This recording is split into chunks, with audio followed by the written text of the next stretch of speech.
kasaysayan, politikong may kababalaghan ating tuklasin dito sa Historiador.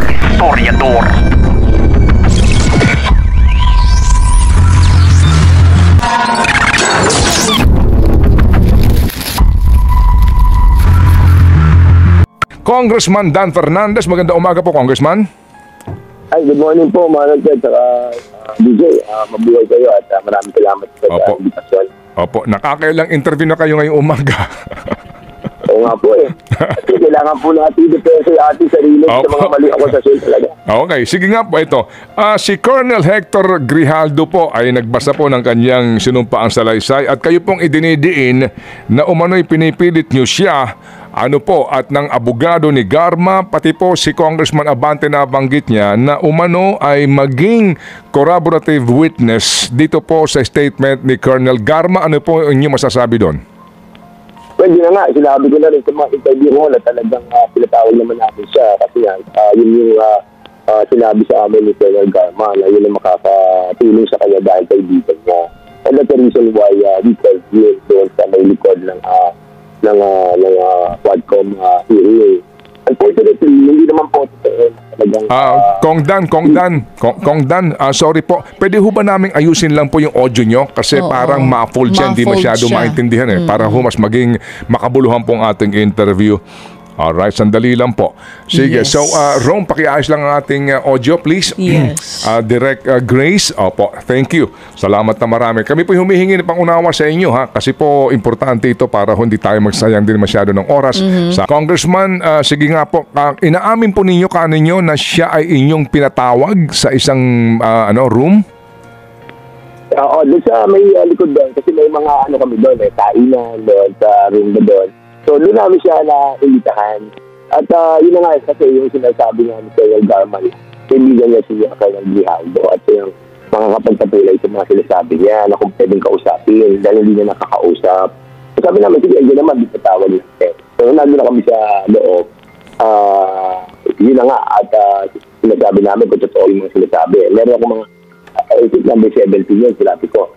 Diba, sinabi Sandali, okay. Maliwanag na. Sige. From the start, go ahead, Congressman. Opo. Opo. So, nung nakiusap si Colonel Garma na kausapin si Colonel Grijaldo kasi nga, kaibigan nga daw niya. So, yun nga, pinatawag namin doon sa may likod para at least malaman kung totoo yung mga sinasabi ni Colonel Garma about doon sa kanya ticket.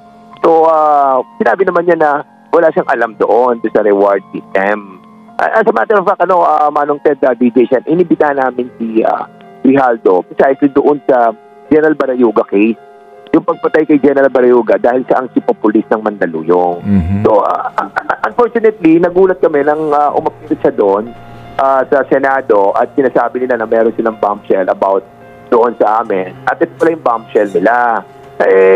I think we're not giving so much importance doon sa ni Grijaldo. But unfortunately, meron siyang mga sinabi na coercion, harassment. Well, kung meron kaming ginawang coercion sa kanya, sa harassment, bakit hindi siya agad nagsalita? After nung sinabi namin yun, dahil naka-open na hearing kami. And nakakalungkot yun dahil nga I think nagagamit itong si Colonel Grijaldo. Why? Kasi unang-una, yun ang nga sinasabi ko na na-meet na namin to before pa lang ng Quadcom. Na kung saan hindi namin alam kasama siya ni Colonel Garma doon sa meeting na supposedly hindi naman siya kasama dahil may sasabihin nga daw na importante sa amin si Colonel Garma. But yun na nga, nangyari na yon at hindi na namin binigyan ng pansin yung usapan namin noon dahil sabi niya magsasabi siya ng totoo. But nung nandun na si Colonel Grijaldo, nabago na yung lahat. So, ngayon, nangyari na to, I think meron talagang behind kay Colonel Grijaldo Unfortunately, the venue doon sa ating pong sa Senado, it was used para to discredit the Quadcom and my person. So, para lang mas klaro, kasi ang sabi niya na siya daw po'y pinagsisinungaling ninyo. Paano ho niyo ba na-handle yung pakikipag-usap sa kanya dito po sa supposed to be nga pag-corroborate sa statement ni Garma? Briefly lang yun eh. Kasi sinabi lang ni Colonel Garma, may alam si Colonel Grijaldo about sa payment system eh. So, yun lang ang pinakita namin. Sabi namin, may alam ka ba dito about the sinasabi ni Garma na merong reward system? Naku, wala ko kami alam dyan. Yun ang sabi niya. So, hindi na kami nag-pursue. Kasi nga kami betting kasi, binibet natin yan kung talagang totoo yung sinasabi eh. So, ito sa mga betting yan, si Colonel Grijaldo. But unfortunately, sinabi niya wala siyang alam. So, we stop. We stop right there. Opo. So, yan po ang inyong pahayag dito po sa sinasabi nga ni Grijaldo. Si Grijaldo ho ba ay iimbitahan pa ninyo sa next hearing ninyo? Yes, oo. Iimbitahan namin siya. Kasi nga hindi pa nga tapos yung issue nung kay Barayuga eh. At doon siya involved dahil si Populis siya noon. Tapos we are trying to find out yung mga report tungkol doon sa investigasyon nung pagkamatay sa Mandaluyong na kung saan siya ang chief of police.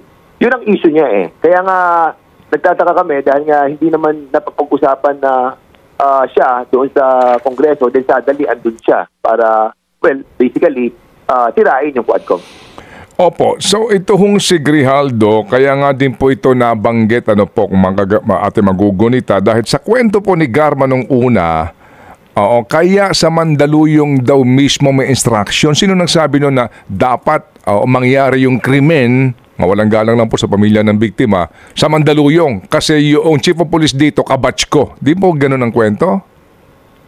Parang may ganon, pero hindi ko masyado exactly ma-remember. No? But ang pagkakaalam ko, si Colonel Grijaldo from Region 7, I think, na-transfer siya dyan sa Mandaluyong. And then yung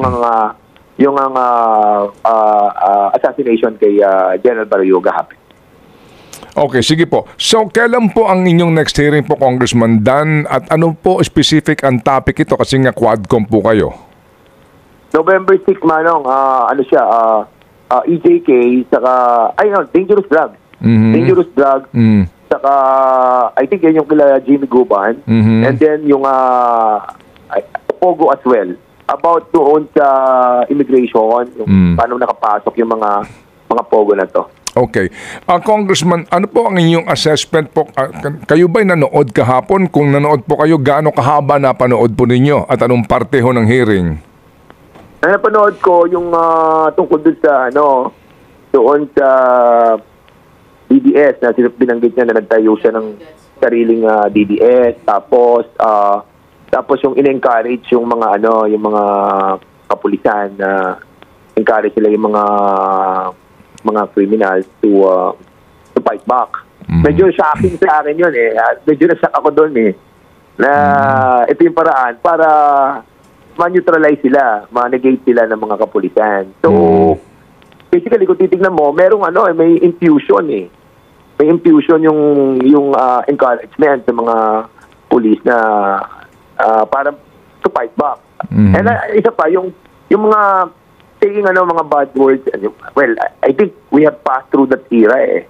Yung mga pagmumura, and we want to put back the moral decency on the public officials, no? During that time talagang naging parang ang dating natin lahat ganon eh.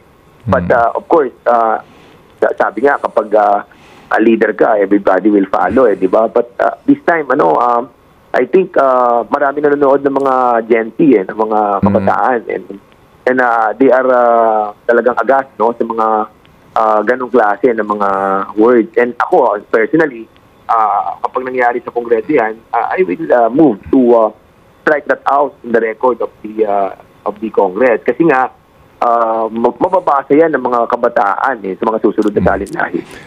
Congressman, kahapon po sumipot si Muking, si Ma'am Irmina Espino. Kumusta po ang inyong imbitasyon sa kanya? Pero kahapon po in the Senate, siya po sumipot doon at pinagsalita. Yes. Kung sumipot siya doon, dapat sumipot din siya sa amin. Kasi very important siya. Dahil nga siya yung pinanggalingan ng pera papunta kay Peter Parungo. At yung Peter Parungo, hanggang ngayon, hinahanap yan dahil yung sinasabi, doon dumadaan yung pera. And we need to find out yung kanyang mga accounts, yung Petrobank, PS Bank, saka BPI, na binanggit niya. Kasi kailangan natin corroborate ang sinabi ni DM Garma. Naniniwala tayo sa kanya, but of course, hindi pa siya 100% because we need to find out yung corroboration. Yung mga sinasabi niya. Yung pong pagharap ng mga tumistigo po sa inyo, gaya po ni Garma, itong si Leonardo, at may isa pa silang hinahanap no? Yeah, po. At sinasabi nga na dapat humarap din sa Senado. At kahapon po kasi, ang dating lang sa akin bilang nanonood po, pangkaraniwang mamaya, na may mga ayaw kayong payagan na humarap sa kanila. Parang ganun po ang dating. Ano po yung reaksyon doon? Well, ang mga nadinig ko lamang, no, si Garma, si Leonardo. Si Garma kasi matagal na niyang kino-complain yung kanyang yung kanyang esophageal, sabi may lahi daw nila yon So, hindi daw makalunok, sabi ng doktor namin, pagkain. That's the reason why pinayagan yun, pa. So ngayon, naka-schedule daw siya ng, I think dapat Sunday or Monday. But of course, they can invite her naman anytime. Yun naman kay Jimmy Guban na sinasabi, hindi ko alam that he was invited. Okay. But if he was invited, then wala naman reason para hindi siya papunta. Opo, Congressman Dan, ang dating po sa iba po na yung hearing kahapon ay parang pabulaanan ang mga lumabas na informasyon sa hearing po na ginagawa ninyo. Ganun ba rin po ang inyo pong pananaw dito, gaya po ng sinasabi ng iba? Yung hearing kahapon, basically po, ay para pabulaanan, yung mga informasyon na lumabas sa inyong hearing. Opo, ganun po. Opo, ganun po ang direksyon. Sa pananaw ng iba, ang direksyon na naging hearing kahapon, ano po inyong take doon? Yun, kasi nga, kaya nga sinasabi namin kapag akusado ka or you're being accused of something, mahirap na talagang maging part ka ng investigation. Parang kasing member ka ng jury and at the same time, ikaw ay akusado.